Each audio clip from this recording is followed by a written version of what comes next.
saya sudah duduk di dalam masa saya bekerja dulu, saya jadi pegawai kaki tangan rendah dan seterusnya.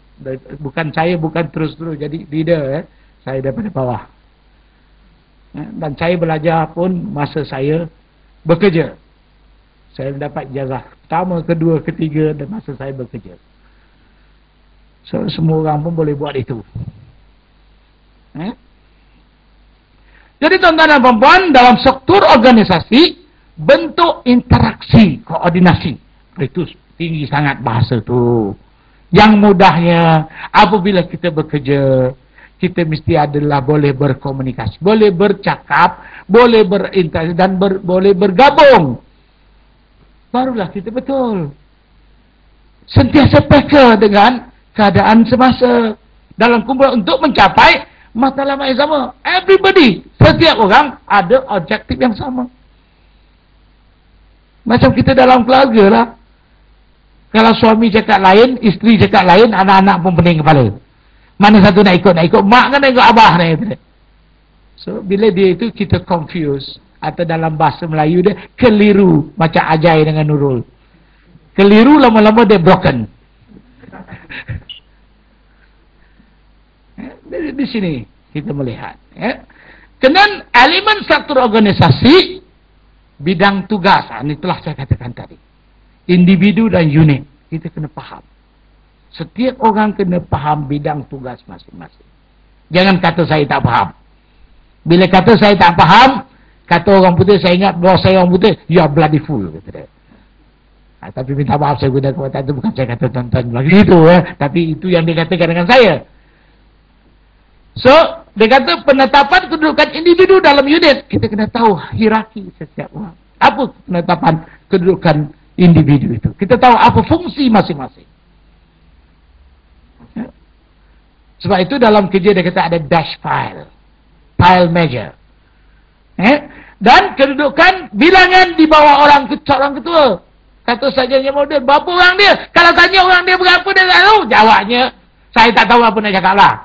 Minta maaf lah. Saya tak tahu apa nak jawab. Dia kena tahu orang dia ada ke tak ada. Apa pasal orang dia tak datang hari ni?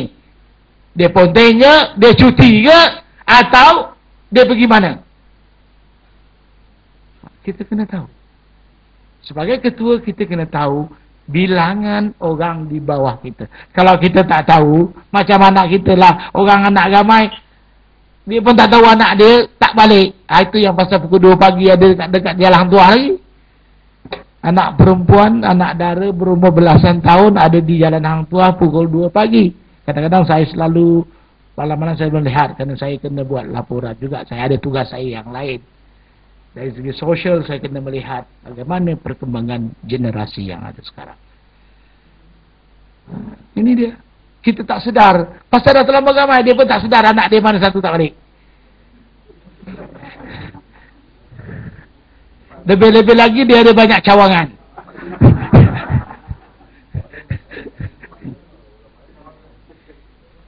Kenan keperluan kerjasama antara jabatan. Ini lagi satu sangat penting dalam organisasi. Ini saya punya, tak boleh. Orang lain dia punya hal. Jangan. Antara satu section dengan satu, dia kena ada koordinasi. Kena bergabung. Saling membantu antara satu sama lain. Jangan jadi Lone Ranger. That's why dia kata bekerjasama antara jabatan. Saya pasti di sini pun ada section-section masing-masing. Jadi kita kena saling membantu antara satu sama lain. Tapi kalau saya dekat kerja dengan company dulu, kalau orang sale tak bersatu, jawabnya company dah akan bankrupt. Kena saling membantu antara sama lain. Jadi di sini tuan-tuan dan puan, kita melihat sistem baru ini begini. Bukan macam dulu. Bos tak pernah jumpa orang. Bos juga kena jumpa klien. Semua orang sama. Kita kena melihat. Kata orang, ini yang dikatakan sekarang ini, bos turun padang. Kadang-kadang tiba-tiba Cik Azami malam-malam dia datang. Dia pakai t-shirt, dia pakai apa, dia datang, tengok. Dia nak turun padang melihat apakah perjalanan organisasi itu capai atau tidak. Atau mengikut yang diarah atau tak. Ini kerja. Itu pasal kadang-kadang jadi bos ni kadang-kadang tengah malam pun kena orang cari juga. Ini bezanya kita dengan kita punya superior. Lagi besar pangkat kita, lagi banyak tugas yang diamanahkan kepada kita. Ya, mengikut hierarki tertentu. Jadi tuan-tuan, kita katakan, ya, jangan, kalau sebagai bos pula, janganlah cadang yang dia sendiri pun tak boleh lakukan. Apatah lagi orang lain boleh buat, dia sendiri tak boleh lakukan, dia cadang orang suruh buat. Ini amat malang. Ya, ini kata seorang para cendekiawan, dan kita melihat ini yang selalu berlaku. Ini yang selalu berlaku. Dia tak pernah salahkan diri dia, dia akan salahkan orang lain. Tapi dengan dia menyalahkan orang lain, akhirnya palanggol empap kepala dia. Kata orang Melaka, empap lah, maknanya menimpa diri dia. Maknanya, dia kata tiang gol ni kecil sangat, dia berterajang tiang gol tu. Tiang gol tu bila dah bergerak, palanggol atap tak jatuh atas kepala dia. Jawabnya, berhenti jadi manusia dia. Tak boleh main bola lagi. Jadi di sini, jangan salahkan orang lain. Sebab itu, kalau kita melihat, manusia ni ada banyak bentuk dalam organisasi. Banyak orang macam kereta sorong. Pekerja, ya. Tidak berguna kecuali dia tolak. Tak tolak, dia tak buat.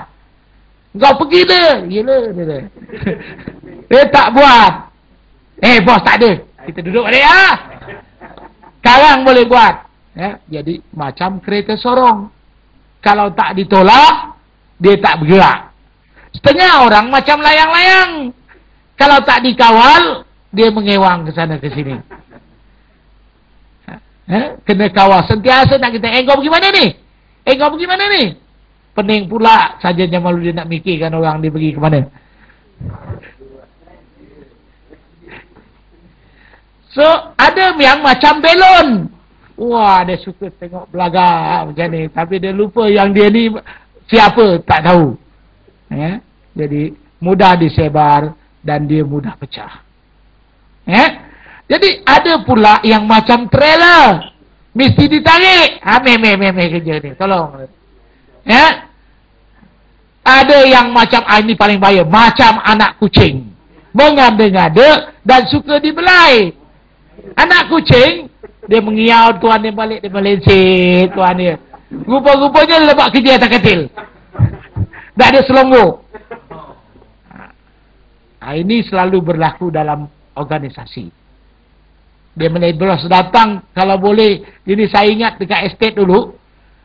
Apa tu, dia bila dah masuk ladang, dia belum pergi ladang ni, dia duduk kat tepi jalan dulu.